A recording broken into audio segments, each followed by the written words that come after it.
Oh, good day, everyone. Welcome to the Life Investigated podcast on this July the 24th, 2024. I've titled this podcast um, Martial Law, the Internal Invasion. And then down in the subtitle, you will see where it says dreams. Are they real, prophetic, or just gibberish?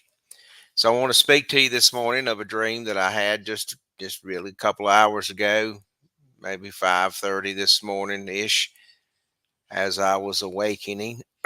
Usually those dreams early of the morning as I'm starting to wake make more sense and really have more foundation and seem to have more validity as to what I'm speaking of coming into reality. So here's the setting. I was at this older town. When I said older town, it was just a standard town that you might see throughout Appalachia, not where there's not been a lot of modern invasion to it as far as the architecture and things like that. And there still are new plenty of towns like that around. Uh, and that's where I was at. And apparently, I had been hired either by the local government or the federal government. I think it was probably the local government had contracted me in my security company to come and do some type of security or protection for the town during a period of time, etc. I'm not. I know that's what I was there for, doing a pre-site survey of some kind.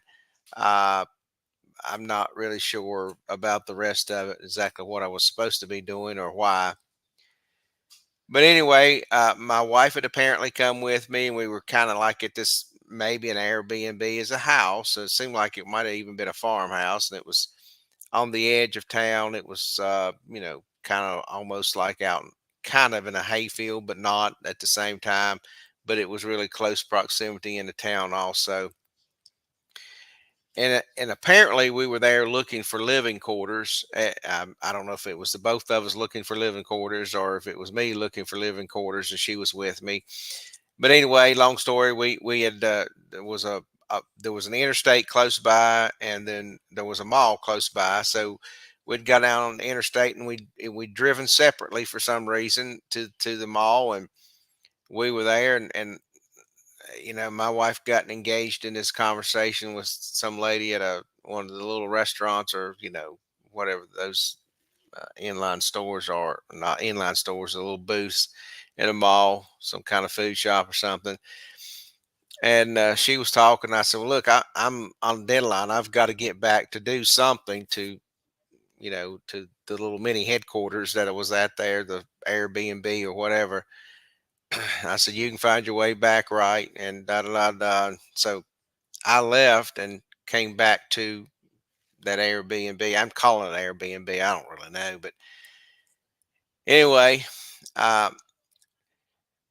so I get ready to leave the Airbnb or the place where I was headquartered at, and was getting ready to go downtown to where I'm assuming the town council or the mayor or somebody in leadership was there. There was something that wasn't suiting me. That whatever that was, I don't know. But anyway, I was going to go in and have a face-to-face meeting with this guy. Well, I started out in my truck, and it was kind of a uphill climb, and all of a sudden my truck just shut off. No electricity, no anything. Boom. I mean, it's dead. No pre-indicators of a mechanical malfunction or anything. Boom. There's no electricity to it, nothing. And I'm coasting back down this slight hill because I have no control. All of my electricity is gone in the truck, so I'm trying to steer it manually and trying to brake manually. And that doesn't work too well, especially when you start getting some speed in a vehicle that is designed to have power accessories.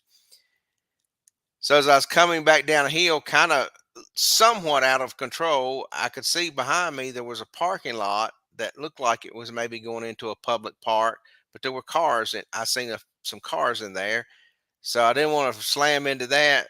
So I got down. There's an intersection, and I was able to maneuver the vehicle into the intersection to the left and kind of back up that hill, or back up that street a little bit, and got it stopped. Well, I get it stopped. I've got part. I'm sitting there going. I'm trying to start it.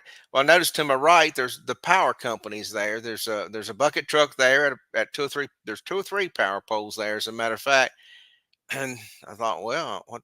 Why are they there? And anyway,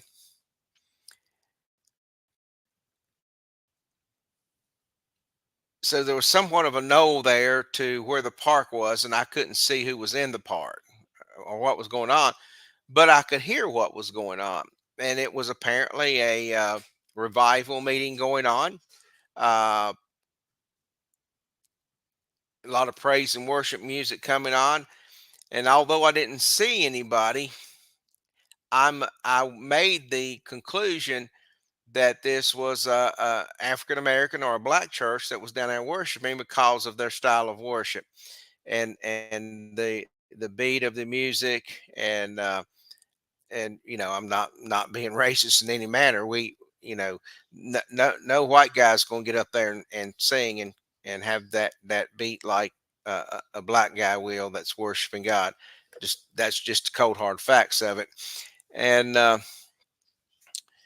'cause I can promise you, no little white girl singing through her nose this canned modern worship music that they say is worship it nowadays is going to make the sounds and have the anointing in it that I was hearing. Just not going to happen. So here again, making an assumption since I didn't actually see anybody, but I've been in a few black church worship services before, so I kind of know what it sounds like.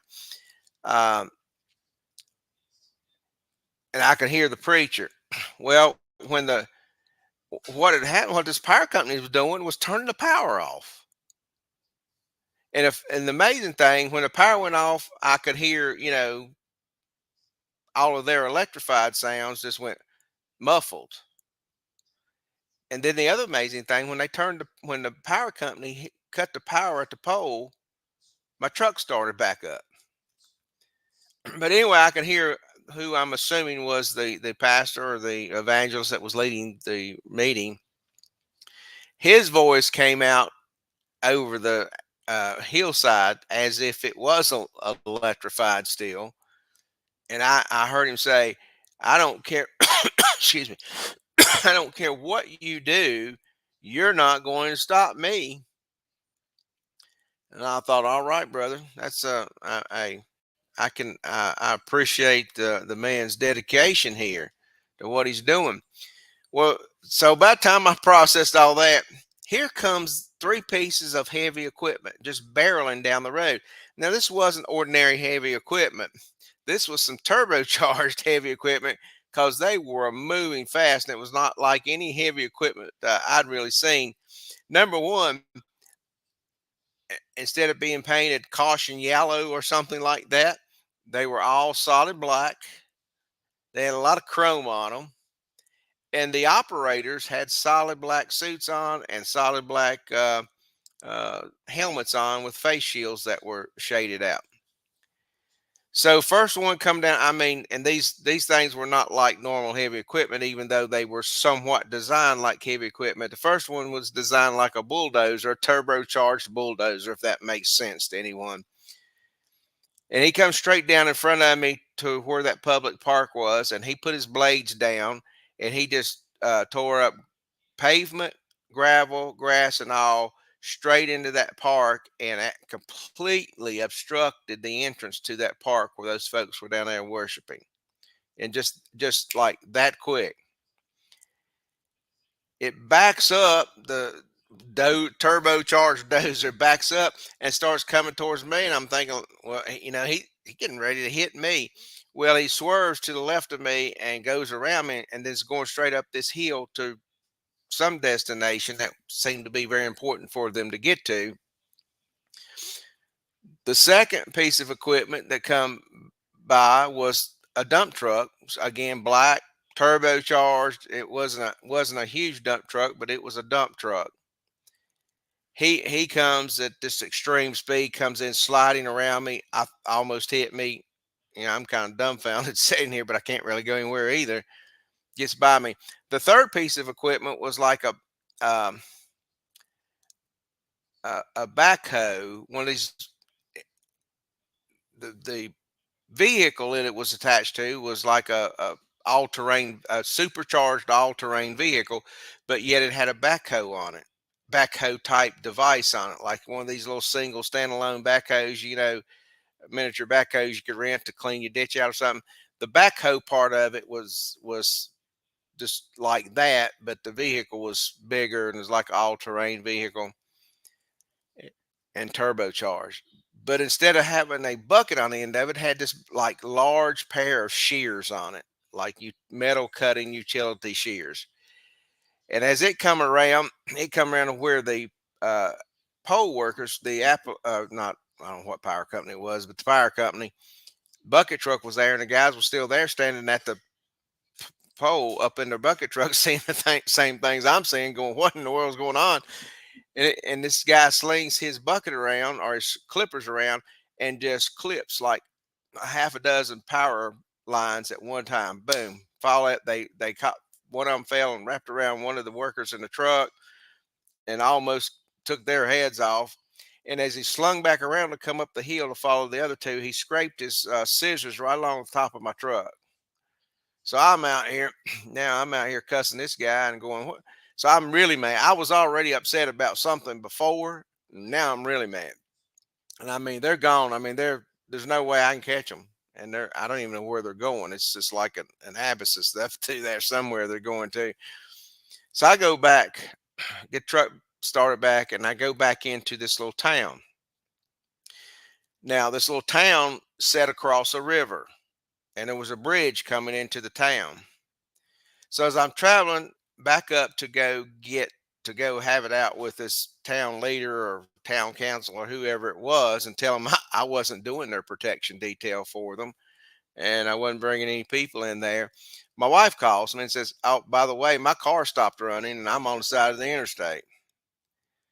So I'm like, "Okay, I'm gonna go help her. Then I'm coming back, and me and this guy, we're gonna go toe to toe, whoever he is."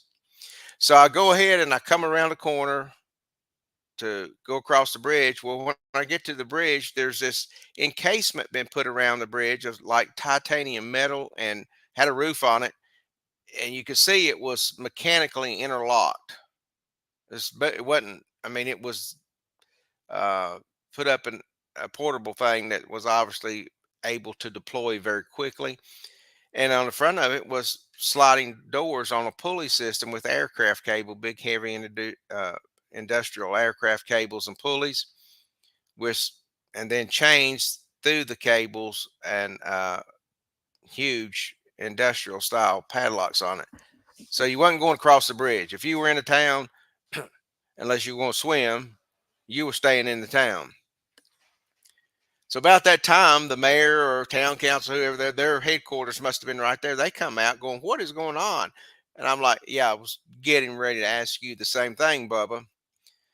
So the mayor made this statement. I'm calling him a mayor. I don't know if he was. The mayor made this statement. They assured me this was not going to happen. And so when I went on to interview him and said, "What do you mean? Who told you? What's going on?" Well, it turns out this mayor had knew, and these people on this machine and all, and who it was the government, the U.S. government, backed in one way or the other, either legally or illegally. And basically, they'd taken this town hostage or imprisoned everybody in this town. And the mayor knew what was happening. He apparently had some kind of backdoor deal with them, but it turned out to be not what he was expecting. So, needless to say, after some things that I won't repeat in my dream that I said to him and some actions that I did, I won't put out here on media, uh, we're all standing there perplexed. Then I woke up. So, as I woke up, after I woke up, and if I'm not saying this is a prophetic dream, but I'm certainly not saying that it isn't a prophetic dream. and has meaning. I began to seek out what exactly is going on here, and that's when I realized for sure that this was a government action taking a policing action on United States soil, and it was directed from Washington D.C. This was not an external threat. This was an internal threat, and I tried to begin to disseminate a little bit what it was, and the only thing I could really come up was a martial law imposition. Either I don't know whether it was nationwide or whether it was just cause, you know, the president can declare martial law. He can suspend habeas corpus. The Congress actually can do the same thing and can activate troops. Uh, a state governor can, and so there are different reasons, and throughout history there have been different reasons martial law has been enacted for riots and different things like that. I mean, it's not like this has never happened on United States soil. It's probably been back in the '60s since the last time I forget where it was, Illinois. I forget where the riot was, Illinois or somewhere, that martial law was imposed temporarily in that, not across the country as I remember, but just in that particular area, which it can be. So I know not, but I perceive that this actions was now for whatever reason for that town. What the significant was, I don't know. Maybe it just is a type and shadow of normal everyday America that I was seeing in this town.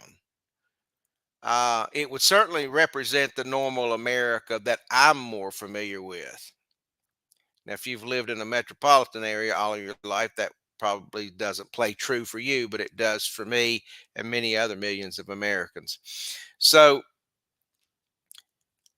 as I continued to seek out and say, and discern what this was about and whether there was any validity to it, I came to the conclusion there is validity to it, to at least parts of it.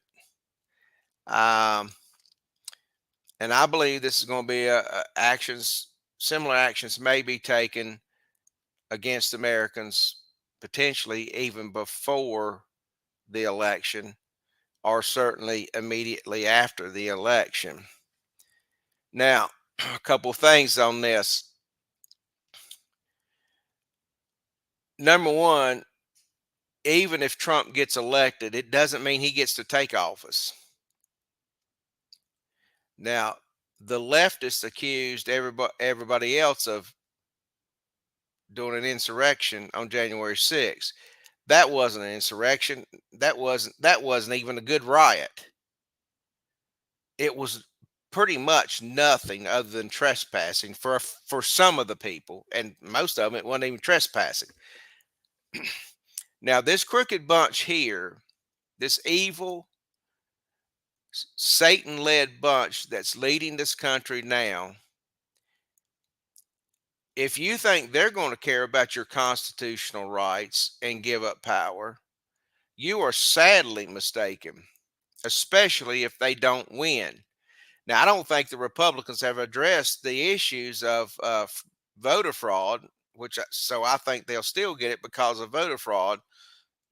But even if Trump wins, doesn't mean he's going to take power. That means doesn't mean he'll get in there. They've already tried to kill him once. Okay, doesn't mean he's going to get in there. It doesn't mean that this actions will have to wait until then either. So as we see the way the process was subverted in the Democratic Party, and they've taken away their own people's voices and rights and power from their own parties, you think they can't do the same thing nationwide? They can. They've already proven what their model is to the rest of the world by what they've done in their own party. People, wake up and smell the roses this morning. They have the authority. And they are corrupt. So they have corrupt authority that they can do anything with because they're not ashamed to be out in the public and do it. They just lie about it and expect the American man and woman to be so damn stupid that you just go, oh, okay. Now,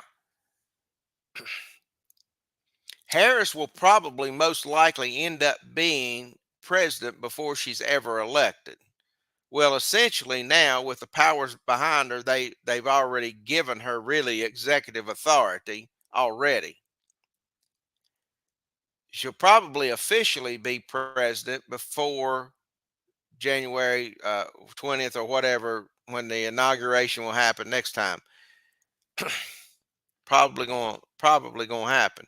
But she don't even need to be put into the actual position of president to start taking and implementing martial law. And then here's the other thing. Here's the other side of what I'm seeing. Even if Trump gets elected and he does get to take the White House back, here's what they're going to do because they have spent so much money and got us so in debt to all of these other countries. What they're going to do is they're going to cause an economic crash just as soon as he takes office. My guess is they will the Antifas and the BLM and Palestinian blah blah blah, all just fruitcakes, nuts, and criminals. They'll probably invade Wall Street. They will most likely try to just put their protest up, shut Wall Street down, and burn Wall Street out like they did the Summer of Love out west. Is probably what they will do to help institute this financial crisis for Trump. So even if he gets there, folks, I'm telling you, for the first year of his presidency, expect a lot of trouble, expect financial distress. Now, here I believe if if it plays out that way, that there's been a way laid out to get us back. But I believe the first year or so is going to be really really tough if that happens. Um, and you say, well, I don't know about all that English. Listen, things are already almost that way. How many of you can barely afford to live and pay the bills that you have now? And all it's going to take is a couple of the conservative media keeps calling them elitist, making the decisions. Which, I mean, if we really look at history, it's always been that way. Like I said, this bunch is just so criminalized and has no shame whatsoever. They just don't care who knows and who doesn't know it, and they don't care how far to the extremes they go. The other elitists before in the past at least have had some control about them. This bunch is out of control. An elitist really is. So, a lot of people, they're obviously all very wealthy and very connected, and they have a just a tight grouping of them. But you know what an elitist really is? Doesn't An elitist is a man or woman that wants to be God. That's their goal. It's not about their money. It's not about what they say they believe. It's about being a God. There's a fella in the Old Testament that stood up before God and said, "I'm the God here." And that dude went out and he went nuts. God took his sanity from him for a while, and he went out in the fields and the pastures and ate grass like a cow and grazed for numerous years, actually, until he repented. This bunch, this evil bunch, and I can name names, but that's even real relevant. Unless you've been living in a rock, under a rock, you know who I'm talking about. You Democrats know, the Republicans know, and you Independents know. Most even school kids know. They're uncontrolled. The power has not been curtailed, and quite frankly, it's almost too late. Now I know many of the brethren out here are talking about what a revival America's going to have. It's not going to happen. You may see some pockets of things. You will see some pockets of things, and but then they turn around and preach we're in the end times. Well, if you're preaching you're in the end times or close to it, then all you got to do is read the Bible, see how bad it is. The end times. You're not going to change. Things I might speak out might be wrong, and there might be variations in things a man speaks. and there are a lot of times, there is no variations in God's prophecies, the ones that He said was going to happen. So we're in a troubling time. All right, you say, all right, now you're making me depressed. No, we continue to trust God. We continue to trust His promises, and His promises are yea and amen. You know, He's always taking care of His people. Now, I'm not saying judgment didn't come, and I'm not saying correction didn't come. Correction may be the better way to say it. We are on a we are on a crash course for correction, and all of us are going to have to suffer that correction to an extent.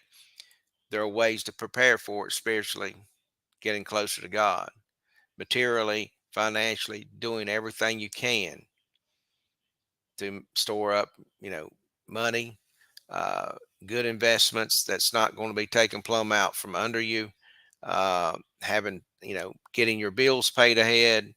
I don't know, being prepared for power outages and communication outages and food shortage. I've been preaching food shortages for a long time now. It's coming. Anyway, there's things we can do. There's a plan in place. The head of it really is Satan, but there's a plan in place. It's being implemented out in front of us. We are living in prophetic times. We've just got to understand that and start getting better prepared for it. I'll see you next time.